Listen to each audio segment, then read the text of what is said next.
સદગુરુદેવે તો એવા છે કે જગતમાં તમે બધાયનો પાર પામી શકો, પણ ગુરુનો પાર એ કોઈ પામી ન શકે.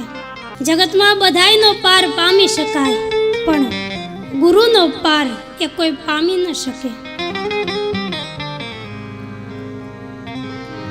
કારણ કે એકવાર જો એની કૃપા થઈ જાય તો પછી જીવને ઈશ્વરની સુધી પહોંચાડી દેવાની તાકાત જે ગુરુમાં હોય એને જ કહેવાય છે સદગુરુ.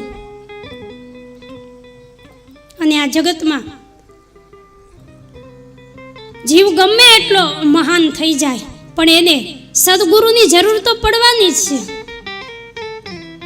કારણ કે ગુરુ વગર તો અહીંથી ક્યાંય આગળ વધાય જ નહીં.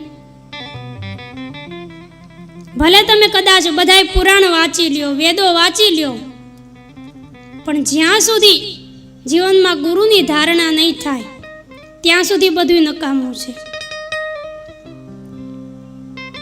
કારણ કે ગુરુ વગર જ્ઞાન કોણ બતાવે?